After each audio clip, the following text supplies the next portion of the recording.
Hello friends, अगर आप चाहते हैं सर्दियों में आपका प्लांट हेल्दी बना रहे और ख़राब भी ना हो तो थोड़ी सी केयर टिप्स जो मैं आज बताने वाली हूँ वो आप फॉलो करेंगे तो आपका प्लांट हरा भरा बना रहेगा और सर्दियों में डोरमेंसी में जाने का भी इसके ऊपर ज़्यादा असर नहीं होगा।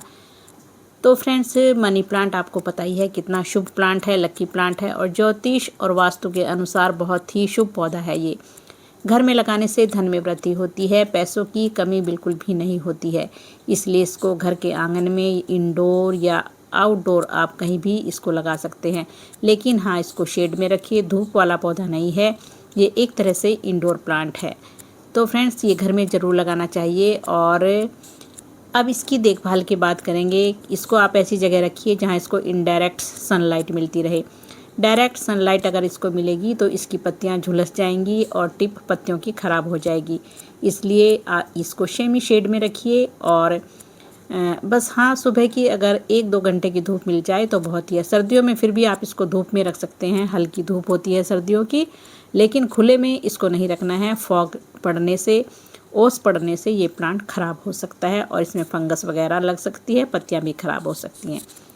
ये देखिए, सारे पौधे मेरे इधर छोटी बालकनी में आ चुके हैं। और क्यों आए हैं अगर आपको पता है फ्रेंड, जो मेरे व्यूवर हैं वो जानते होंगे, क्योंकि उधर बड़ी वाली बालकनी टूट करके काम चल रहा है उसमें। और ये सारे मैंने जो मेरे शेड में रहने वाले प्लांट हैं ये मैंने इधर शिफ्ट कर दिए हैं। तो इधर जगह भी नहीं है निकलने की, लेकिन केयर तो इनकी करनी ही है, ऐसे मैं इनको नहीं छोड़ सकती हूँ। ये देखिए, ये है एंजॉय बॉथोस।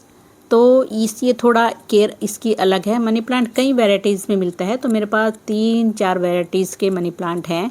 और सभी प्लांट की वैसे तो एक जैसी ही केयर है, लेकिन इसकी पत्तियां थोड़ी वेरीगेटेड हैं, तो इसको थोड़ी सी धूप चाहिए होती है, थोड़ी सी सनलाइट इसको मिलती रहेगी तभी ये पत्तियां इतनी सुंदर आती हैं। और अब करेंगे बात की, अगर इस तरह से आपके प्लांट मॉस-स्टिक पे नहीं लगा के रखे हुए और ऐसे गमले में फैले हुए हैं मनी प्लांट, तो चेक कीजिए हटा कर नीचे से कहीं पत्तियों में फंगस कीड़े वगैरह तो नहीं लग रहे हैं। क्योंकि जो पत्तियां नीचे टच हो रही होती हैं मिट्टी से, जब हम पानी डालते हैं तो फिर वो पीली हो जाती हैं और ख़राब होने लगती हैं। इसलिए कोशिश कीजिए इसको मॉस स्टिक पे लगाने की। और ऐसी लगी हैं तो फिर इसको चेक करते रहिए टाइम पर, कहीं चींटियाँ वगैरह या कोई इंसेक्ट तो नहीं हो रहा है।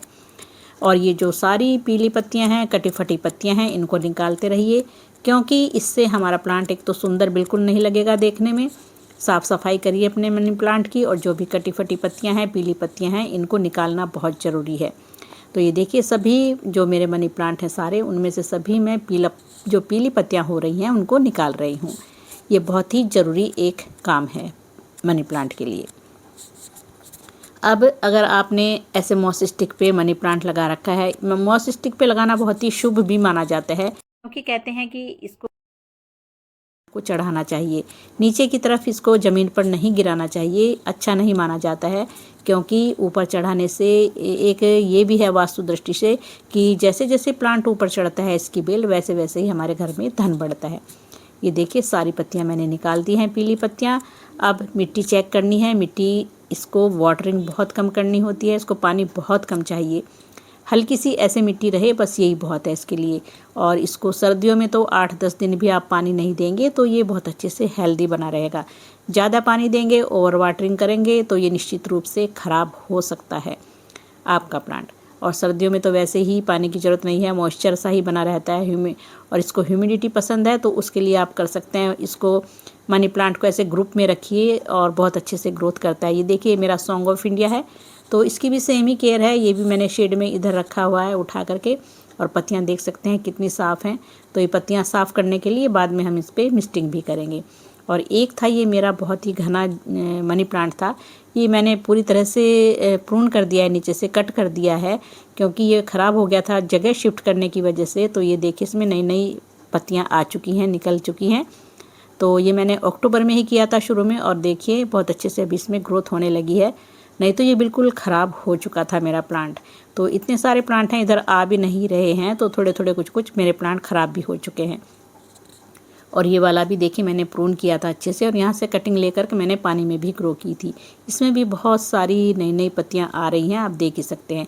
इस प्लांट को प्रूनिंग या कटिंग बहुत ही ज़रूरी है, तभी आप अपने प्लांट को बुशी बना सकते हैं, घना बना सकते हैं। तो ये देखिए घना बनाने का बस यही तरीका है कि जो लंबी लंबी स्टेम है उनको कट कर दीजिए और बाकी जो और लंबी हैं उनको मॉस स्टिक पे ऐसे आप चढ़ा सकते हैं।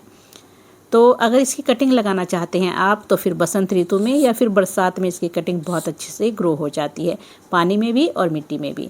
अब चलिए इस प्लांट की जो भी मिट्टी है बिल्कुल सूखी है, अब हम देंगे अपने प्लांट में फर्टिलाइज़र। तो फ्रेंड्स इसको फर्टिलाइज़र ज़्यादातर ऐसे फर्टिलाइज़र चाहिए इसको जिससे पत्तियां हरी भरे रहें, चमकदार रहें। इसको नाइट्रोजन रिच फर्टिलाइज़र चाहिए। ये देखिए मिट्टी बिल्कुल सूखी है, मैं दिखा रही हूँ अपने प्लांट की, और इसीलिए ये हरे भरे हैं। देखिए अगर पानी ज़्यादा होता तो पत्तियां बहुत ज़्यादा पीली हो जाती हैं। तो अब हम देंगे इसमें फर्टिलाइज़र आपके किचन में इतने सारे मौजूद हैं कि आप अपने प्लांट में इसमें कोई भी केमिकल फर्टिलाइज़र देने की ज़रूरत नहीं है। बस आपकी किचन में ही है एक बहुत अच्छी सी चाय पत्ती, हर एक की किचन में है। अगर चाय पत्ती आपके घर में है या तो यूज्ड चाय पत्ती यूज़ कर लें, नहीं तो ये फ्रेश चाय पत्ती जो मैंने 5-6 घंटे पहले भिगो कर रख दी थी। अब ये तैयार है फर्टिलाइज़र और अब हम अपने प्लांट में इसको डाल सकते हैं। और फ्रेंड्स अभी नवंबर में बस फर्टिलाइज़र दे दीजिए, उसके बाद दिसंबर जनवरी में इस प्लांट में कोई भी फर्टिलाइज़र देने की ज़रूरत नहीं है। नहीं तो क्योंकि होता क्या है प्लांट की ग्रोथ रुक गई होती है और हम फर्टिलाइज़र देंगे तो उससे स्ट्रेस में भी हमारा प्लांट चला जाता है, क्योंकि वो फर्टिलाइज़र उसको नहीं चाहिए और उससे रूट्स ही ख़राब होती हैं। तो इसलिए सर्दियों में कोई भी प्लांट को अपने प्लांट को जो स्ट्रेस में है या फिर जो डोरमेंसी में है उनको फर्टिलाइज़र देने की ज़रूरत नहीं है। चलिए ये चाय पत्ती देते हैं। चाय पत्ती में नाइट्रोजन, फॉस्फोरस, पोटेशियम होता है और ये हमारी मिट्टी का जो पीएच है उसको एसिडिक बनाती है। एसिडिक सॉइल होगी तभी हमारा प्लांट बहुत अच्छे से ग्रोथ करता है और खाना बना पाती हैं रूट्स और पत्तियाँ। तो चलिए अब इससे एरिएशन भी बहुत अच्छा होता है मिट्टी का, ये एरिएशन को सुधारती है चाय पत्ती। और इसको आप कितने दिन में यूज़ कर सकते हैं? 15-20 दिन में दोबारा से यूज़ कर सकते हैं। जैसा मैंने कहा नवंबर में ही यूज़ कीजिए, उसके बाद दिसंबर जनवरी में कोई भी फर्टिलाइज़र आपको देने की ज़रूरत नहीं है। फरवरी आते आते हमारा प्लांट बहुत अच्छे से ग्रोथ करने लगेगा, फिर हम इसमें वर्मी कंपोस्ट के अलावा और भी फर्टिलाइज़र देंगे और बहुत अच्छे से ग्रोथ होने लगती है फरवरी आते आते। तो और फ्रेंड्स ये देखिए अगर आप चाय पत्ती नहीं देना चाहते तो फिर मैं दूसरी चीज़ और आपको बताने वाली हूँ। और अभी मैं ये चाय पत्ती जो मेरी 1 लीटर के आसपास फर्टिलाइज़र तैयार था, 1-1.5 लीटर, वो मैंने इन सभी पौधों में डाल दिया है। और ये फर्टिलाइज़र जब भी अगर आपने मॉस स्टिक पे लगा के रखा है प्लांट तो इसको मॉस स्टिक पे भी डाल सकते हैं। चलिए देख सकते हैं आप कितने हेल्दी प्लांट हैं, हरे भरे प्लांट हैं। और ये देखिए इसमें भी यही सेम फर्टिलाइज़र आप डाल सकते हैं।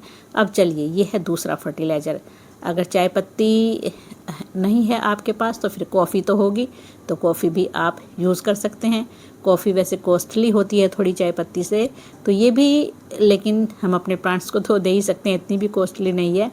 ये बहुत ही कम क्वांटिटी में यूज़ करनी है। देखिए मैंने चुटकी भरी ली है और ये मैंने इसमें मिलाई, बस एक प्लांट के लिए इतनी बहुत है। इसमें भी चाय पत्ती भी नाइट्रोजन, फॉस्फोरस, पोटेशियम, ये भी हमारी मिट्टी की पीएच को सुधारता है। तो ये दोनों फर्टिलाइज़र इसके लिए बहुत ही बेस्ट हैं, क्योंकि हमारे प्लांट की पत्तियां इससे हरी भरी होंगी, चमकदार होंगी और पीली पत्तियां बिल्कुल नहीं होंगी। तो ये फर्टिलाइज़र आप डाल सकते हैं। और फ्रेंड्स 15-20 दिन में आप अपने प्लांट की पत्तियों के ऊपर कच्चे दूध का स्प्रे भी कर सकते हैं। कच्चे दूध से भी जो पत्तियाँ होती हैं वो चमकदार बनती है। कच्चे दूध में बहुत अच्छी मात्रा में कैल्शियम होता है और पत्तियाँ बिल्कुल पीली नहीं होती, चमकदार पत्तियाँ होती हैं। आज मैं ऐसे ही नॉर्मल वाटर का स्प्रे कर रही हूँ। पत्तियों पे स्प्रे करना, मिस्टिंग करना मनी प्लांट को बहुत ही ज़्यादा पसंद है। तो ये सभी पौधों पे आप मिस्टिंग कीजिए और कभी कभी पानी में आप एप्सम सॉल्ट भी ऐड करके मिस्टिंग कर सकते हैं पत्तियों के ऊपर। कभी कभी सीवीड मिलाइए। बहुत सारी ऐसी ऑर्गेनिक चीज़ें हैं जिनसे पत्तियाँ पीली नहीं होती हैं, पौधे चमकदार बनते हैं, हरी भरी पत्तियाँ होती हैं। तो फ्रेंड्स यही थी आज की वीडियो। अगर अच्छी लगी है ये जानकारी तो लाइक शेयर ज़रूर कीजिएगा और चैनल को सब्सक्राइब कीजिए। और पानी में भी देखिए ये मैंने लगाया हुआ है। तो थैंक यू इस वीडियो देखने के लिए, बहुत बहुत धन्यवाद।